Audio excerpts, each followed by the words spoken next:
ጥናቶች እንደሚያመለክቱት በዓለም አቀፍ ደረጃ ከ10 በመቶ እስከ 30 በመቶ የሚሆኑ የዓለም ሕዝቦች በተለያዩ ምክንያቶች በእያንዳንዱ ምሽት በቂ እንቅልፍ አያገኙም። ሁሉም ሰው ስለ እንቅልፍ የተለያየ አመለካከት ቢኖረውም ሁሉም የሚስማማበት ሀሳብ እንቅልፍ ለሰው ልጅ አስፈላጊ እንደሆነ ነው። በቀን ውስጥ እኔ አሁን ፊክስድ የሆነ እንትን የለኝም፣ የእንቅልፍ የምተኛበት ጊዜ የለም።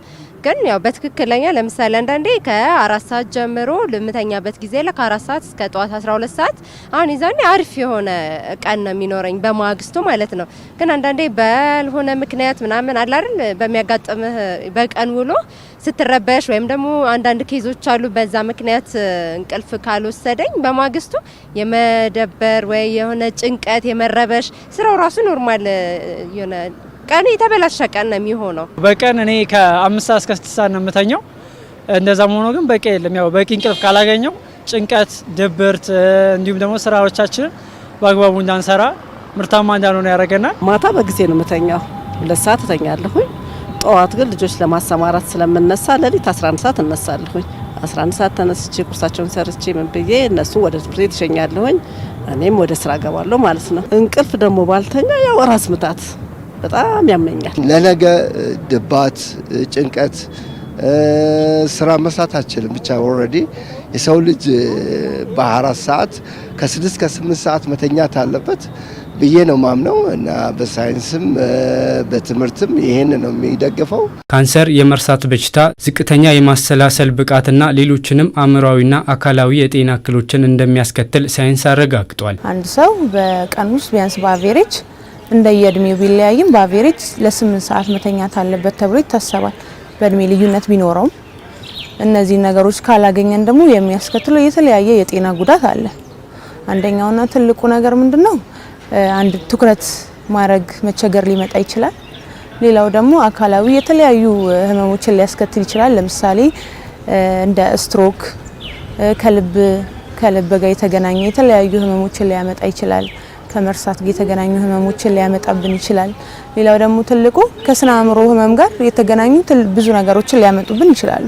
የሰው ልጆች በመሰረታዊነት ከሚፈልጉት ተፈጥሯዊ ዑደቶች መካከል አንዱ የሆነው እንቅልፍ አእምሮና አካል በቂ እረፍት አግኝቶ በኃይል እንዲሞላ ወሳኝ ስለመሆኑ ይነገርለታል። እድሜያቸው ከ18 እስከ 65 የሚሆኑ አዋቂዎች በቀን ከ7 እስከ 9 ሰዓታት፣ ከ65 ዓመት በላይ የሚሆኑ ደግሞ ከ7 እስከ 8 ሰዓት መተኛት እንደሚጠበቅባቸው ባለሙያዎች ይናገራሉ። ለምሳሌ ከነርቭ ጋር ስነ አንደኛ ማይግሬን ሄዴክ የምንለው ወይም ደግሞ ከፍ ያለ የራስ ምታት ማይግሬን ሄዴክ የምንለው ዋነኛ የሚያስነሱት ወይ የሚያባብሱት ነገሮች አንደኛው የእንቅልፍ ማጣት ነው። ሌላው ደግሞ የሚጥል ህመምም አንደኛው ከነርቭ ጋርና ከኒውሮሎጂ ጋር የተገናኘ ህመም ነው። ትልቁ እንትኑ ምንድነው? የእንቅልፍ ማጣት ነው። እንዲነሳ ቶሎ ደጋግሞ እንዲነሳ የሚያደርገው ነገር ማለት ነው። የእንቅልፍ ጤናማነት የሚለካው በሰዓታት ርዝማኔ ብቻ ሳይሆን ከመደበኛነቱና በተከታታይ ቀን ከእንቅልፍ በሚነቁበት ሰዓትም ጭምር ነው። በቅርብ ጊዜ የተገኙ የጥናት ውጤቶች የሚያሳዩት መደበኛ ባልሆነ የእንቅልፍ ስርዓት ምክንያት የሚከሰቱ አእምሯዊና አካላዊ የጤና እክሎች መስፋፋታቸውን ነው። የእንቅልፍ እጦት በተለያዩ ምክንያቶች ሊከሰት የሚችል ሲሆን ከነዚህ መካከል የእንቅልፍ ስርዓት መዛባት፣ የምሽት ፈረቃ ስራ፣ ልጅ ማሳደግ፣ ስር የሰደደ ህመም፣ የእድሜ መግፋትና ለረጅም ጊዜ ስልክን አብዝቶ መጠቀም ይጠቀሳሉ። የእንቅልፍ መዛባት ወይም እጥረት በአካልና በአእምሮ ጤና ላይ ከሚያስከትላቸው የጤና እክሎች መካከል የማስታወስ ችሎታ መቀነስ፣ አልዛይመር እና ሌሎችም ከእንቅልፍ እጦት ጋር ተያይዘው ሊከሰቱ የሚችሉ በሽታዎች ናቸውም ተብሏል። የመርሳት ህመም በጣም ትልቁ ነገር ምንድነው? ከፍተኛ የጭንቅላት ስራ የሚጠይቁ ዴሊ ታስኮችን እንዳናረግ ያደርገናል። ከዛ ውስጥ አንደኛው ነገሮች ላይ ትኩረት ማድረግ መቸገር፣ ቀናቶችን መርሳት ሊሆን ይችላል። ብዙ ነገሮችን መርሳት፣ ትኩረት ማድረግ መቸገር ሊያመጣ ይችላል። ሌላው ደግሞ የመርሳት ችግር ዋናውን የመርሳት ችግር ሊያመጣብን ይችላል።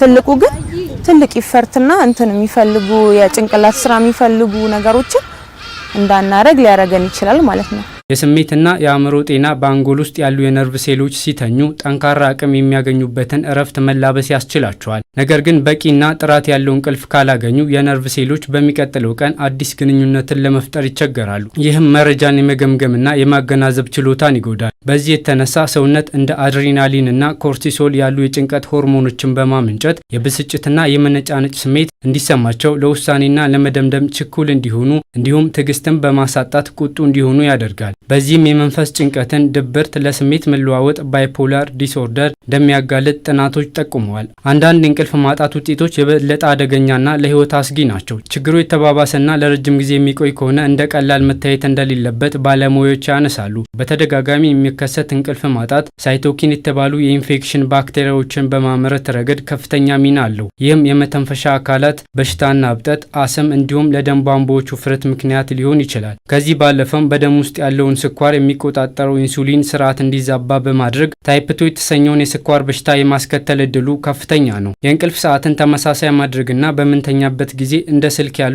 ኤሌክትሮኒክስ እቃዎችን ካጠገባችን ማራቅ እንደሚገባ ባለሙያዎች ይመክራሉ። መፍትሄዎቹ ምን አለ? መጀመሪያ የእንቅልፍ እንትናችንን ማስተካከል ነው። ስኬጁል የሆነ ዛሬ 4 ሰዓት ምንተኛ ከሆነ ነገ 4 ሰዓት፣ ከነገ ወዲያ 4 ሰዓት ተመሳሳይ ሰዓት መጠቀም ነው። ሌላው ደግሞ አልጋችንን በተቻለ መጠን ለመተኛት ብቻ መጠቀም፣ መጽሐፍትን ለማንበብ አለመጠቀም ማለት ነው። በእንቅልፍ ሰዓት ላይ የተለያዩ ኤሌክትሮኒክስ የሆኑ ነገሮችን አለመጠቀም፣ አልጋ ላይ በተቻለ መጠን አለመጠቀም።